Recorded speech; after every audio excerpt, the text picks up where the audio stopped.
नमस्कार. ठाणे वर्तमानमध्ये मी नितीन बोरसे आपलं पुन्हा एकदा हार्दिक स्वागत करतो.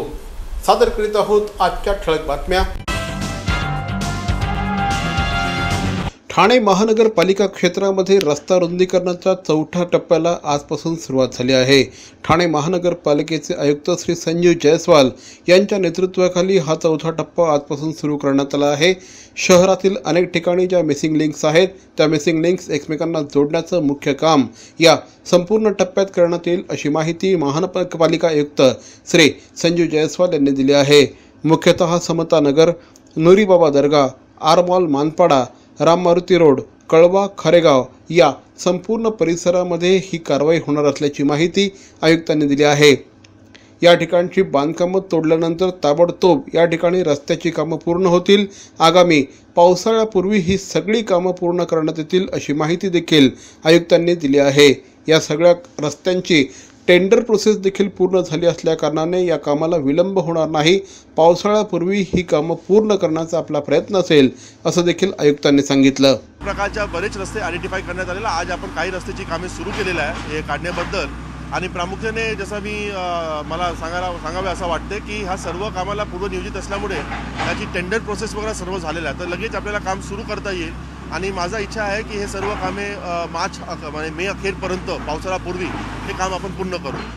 सध्या अनेक ठिकाणी शाळा सुरू आहेत, त्यामुळे विशेषतः घोडबंदर रोड परिसरातील काही नागरिकांनी या ठिकाणचे कामं ही 15 तारखेनंतर सुरू करावीत अशा प्रकारची विनंती आयुक्तांना केली होती. त्यामुळे काही ठिकाणी आगामी 15 तारखेनंतर कामं सुरू होतील अशी माहिती देखील आयुक्तांनी दिली.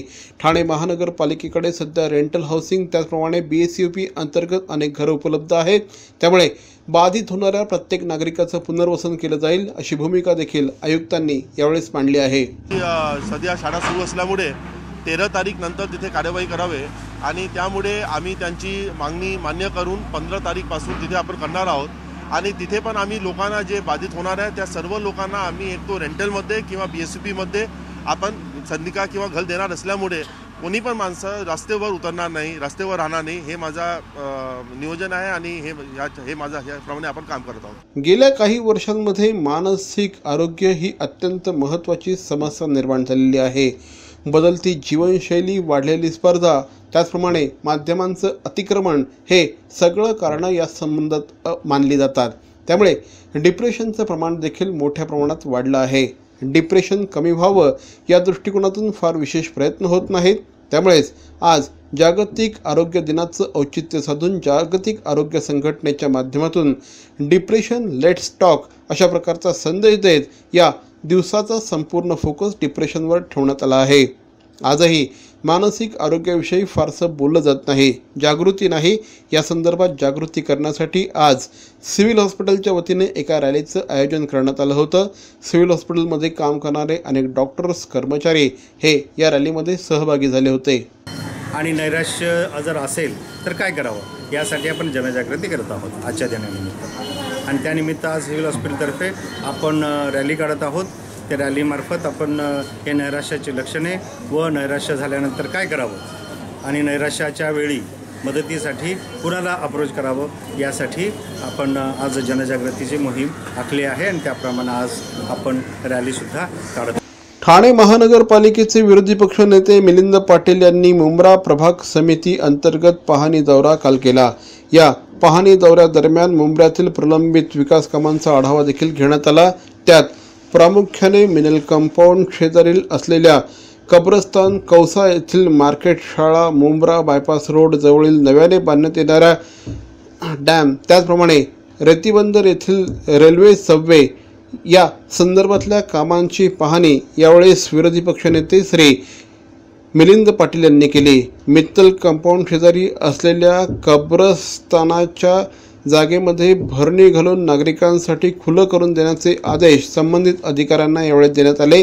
त्याचप्रमाणे कौसा मार्केटला प्रवेशद्वार बनवण्यासाठी बिल्डिंगचा अडथळा येत असल्याने येथील रहिवाशांना BSUPच्या घरांमध्ये त्याचप्रमाणे दुकानदारांना त्याच मार्केटमध्ये स्थलांतरित करण्यात आले असून मार्केट संदर्भात असलेली कामं त्वरित पूर्ण करण्याचे आदेश देखील यावेळेस विरोधी पक्षनेत्यांनी दिले आहेत. ठाणे महानगरपालिकेतील ज्येष्ठ नगरसेवक श्री सुहास देसाई यांना तमाम कार्यकर्त्यांच्या आणि हितचिंतकांच्या वतीने वाढदिवसाच्या हार्दिक शुभेच्छा। सुहास देसाई, आप आगे बढ़ो, हम आपके साथ हैं। पुनश्च एकदा ठाणे महानगरपालिकेतील ज्येष्ठ नगरसेवक श्री सुहास देसाई यांना वाढदिवसानिमित्त तमाम कार्यकर्त्यांच्या वतीने हार्दिक शुभेच्छा।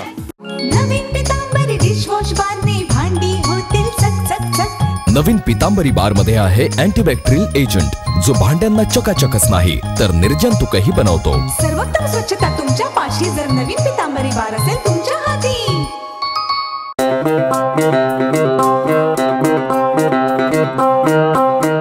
Zip your wallets, don't worry, money will travel swift and fast, 'cause TJSB का नया है ये magic Transapp app, Transapp zap, Transapp app। एक ही virtual ID से transaction है secure and safe, just tap the tab of Transapp app and make your life all sorted। पैसा आया पैसा भेजा, हो गया चुटकी का खेल, सिंपल इजी फास्ट है ये Transapp, just like a finger snap। Transapp app, Transapp app। बॅरॉन men's स्टुडिओचा लग्नसराई धमाका, 50% महासेल। किती? 50% महासेल। हो, कुठल्याही कपड्यांवर चक्क 50% ऑफ। बॅरॉन मेन्स स्टुडिओ ठाणेकरांच्या सेवेत पुन्हा एकदा नव्या रूपात, नव्या रंगात। अधिक व्हरायटी आणि तत्पर सेवेसह Baron men's studio, ethnic men's वेअरचे भव्य showroom, blazer suits, sherwani, Jodhpuri, Indo western, kurta suits, formal, party wear, shirts आणि ट्राउझर्सचे भव्य दुमजली शोरूम। बॅरॉन मेन्स स्टुडिओ, पुरुषांच्या खरेदीचा एक वेगळा अनुभव।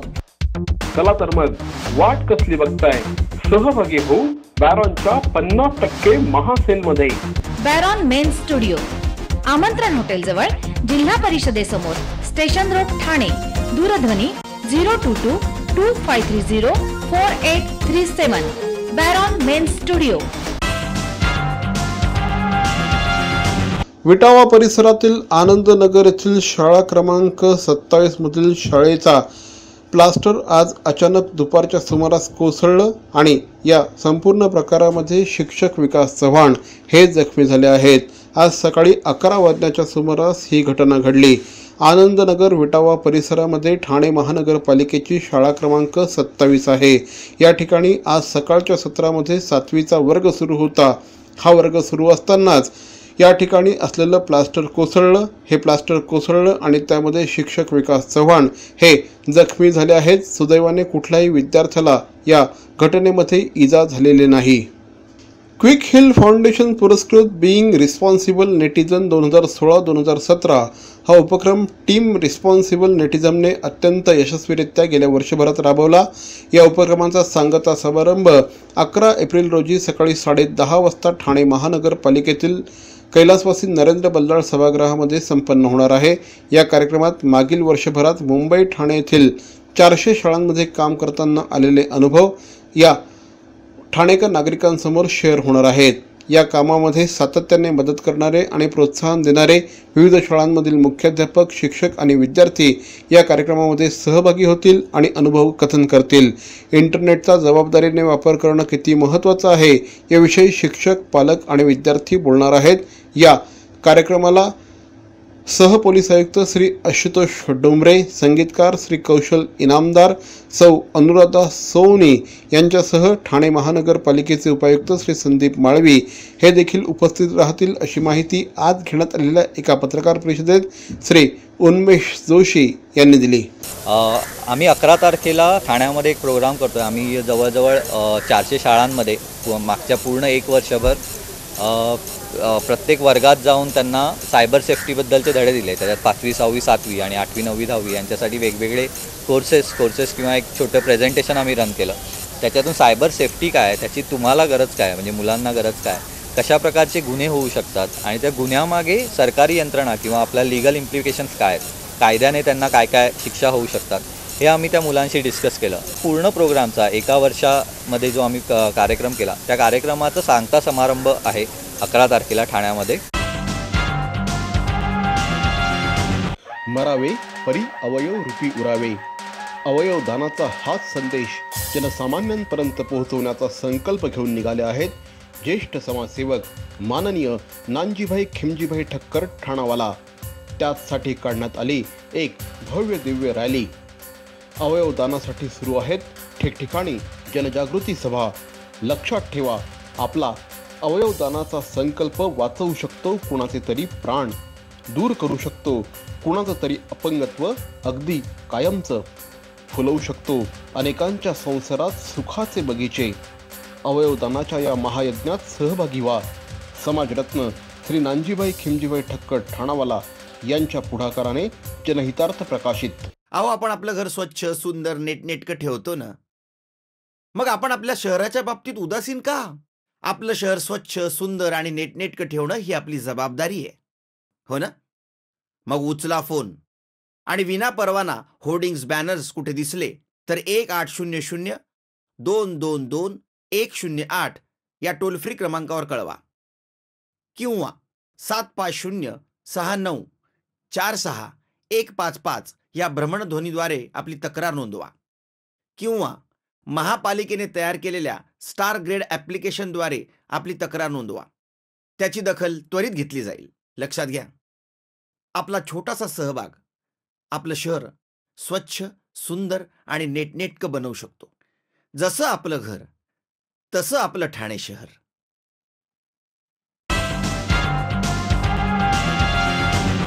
नगरसेवक श्री सुहास देसाई यांचा वाढदिवस आज अतिशय उत्साहाने साजरा झाला.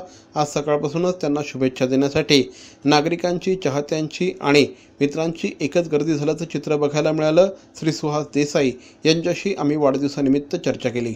ठाणे महानगरपालिकेच्या गेल्या साधारणपणे 5 वर्षामध्ये जे लोक प्रॉमिसिंग महापालिकेत निवडून आले त्यापैकी एक महत्त्वाचं नाव होतं ते सुहास देसाई.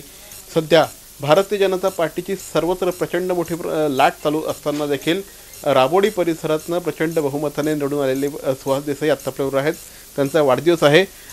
सर, सर्वप्रथम वाढदिवसाच्या हार्दिक शुभेच्छा. काय सांगाल?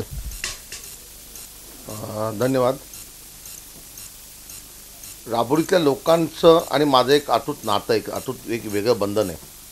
मी निवडून आलो म्हणजे फक्त मी केल्या कामांवर का नाही, त्यांनी जो माझ्यावर ठेवलेला विश्वास आहे त्या विश्वासावर मी निवडून आलेलो आहे. पुढील 5 वर्षसुद्धा मी त्यांच्यासाठी, जशी मागील 5 वर्षात त्यांच्या काही आशा अपेक्षा होत्या कामाच्या बाबतीत, कुठे राबोडीत रस्ते नव्हते, बरेचसे गटारांचे प्रॉब्लेम्स होते, पायवाटांचे प्रॉब्लेम्स होते, छोट्या मोठ्याच गोष्टी होत्या. फार काय म्हणजे अपेक्षेच्या बाहेरचं काही लोकांची अपेक्षा नव्हती, पण ते पूर्ण केली, त्याची पूर्तता केली. लोकांना वेळ दिला, लोकांना ठराविक ठिकाणी भेटलो. ऑफिस वॉर्डात ऑफिस नव्हतं. ह्याच्यापूर्वी राबोडीतला नगरसेवक कुठे राहायचा किंवा कुठे असायचं हे राबोडीतल्या लोकांना माहिती नव्हतं. राबोडीतल्या लोकांना हेही माहीत नव्हतं आमच्या की राबोडीतला एक नगरसेवक आपण ज्यावेळेला निवडून देतो की त्याने ऑफिस टाकून बसायचं असतं. आम्ही ऑफिस सेटअप केलं, राबोडीत सामाजिक उपक्रम राबवले, लोकांच्या आरोग्य शिबिर राबवली. हे सगळं राबवताना माझे कार्यकर्त्यांची टीम, माझी कार्यकर्त्यांची फळी कंप्लीट माझ्याबरोबर 100% अगदी 1001% खांद्याला खांदा लावून माझ्याबरोबर फिरत होती. माझे ऑफिस स्टाफमध्ये माझा हा समोरच बसला आहे संतोष नागले, बाळू नागले, ह्याचा एक मोठा 100% सिंहाचा वाटा आहे या प्रत्येक गोष्टीमध्ये, प्रत्येक कार्यक्रमामध्ये. आणि हा लोकांनी दाखवलेला विश्वास आहे आणि हा विश्वास मी कायम ठेवणार आहे. एकंदरीतच महानगरपालिकेमध्ये पुन्हा एकदा शिवसेना भाजपची सत्ता आलेली आहे आणि ह्यावेळेस विरोधी पक्ष थोडासा कमकुवत झाल्यासारखं वाटतं आहे. अशा वेळेस काय वाटतं, ठाणे महानगरपालिकेमध्ये विरोधकांची भूमिका कशा बदलायची असेल? नाही, कसं आहे, विरोधी पक्ष नेता म्हणून आता मुश्किल 1 महिना पण झालेला नाही आहे.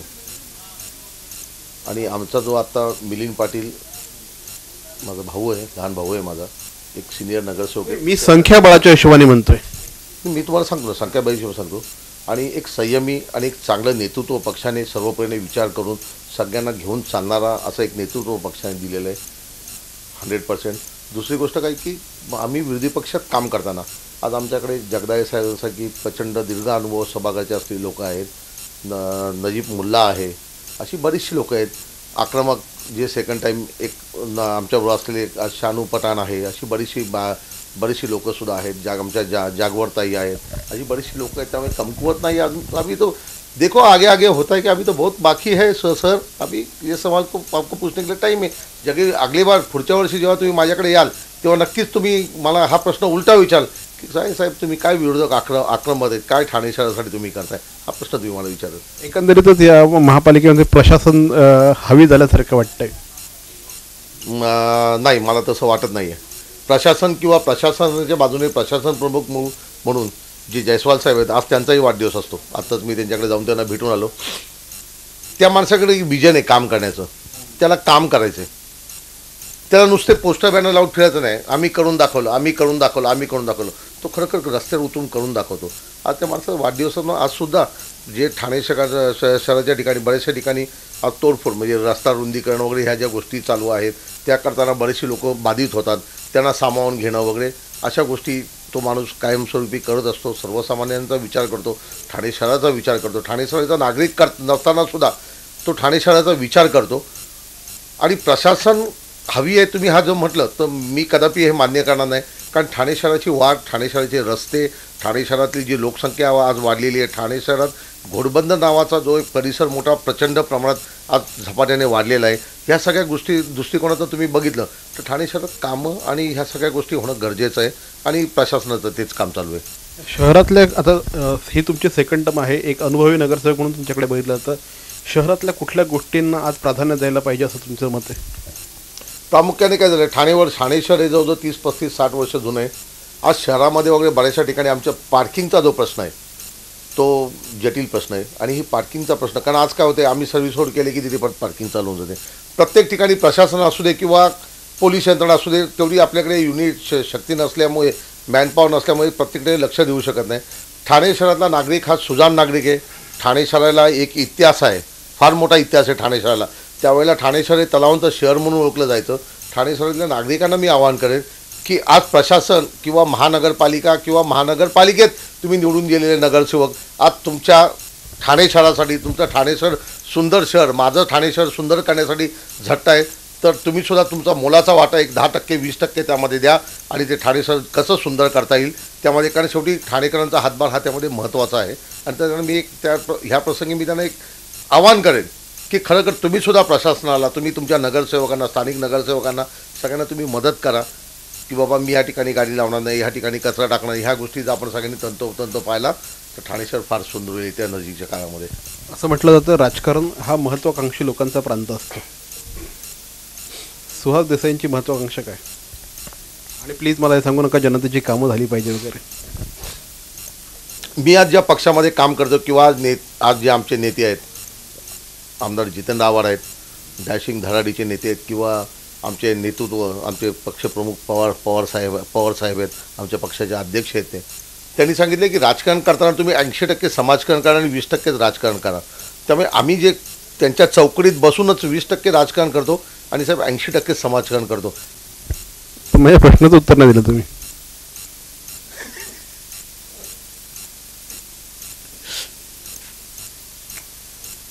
कसं आहे तुमच्या प्रश्नाचं उत्तर, म्हणजे राजकारण हा एवढा मोठा विषय आहे ना सर, तर तो बोलायला गेलो तर आपल्याला मध्ये अख्खा दिवस त्या विषयावर चर्चा करायला पुरणार नाही.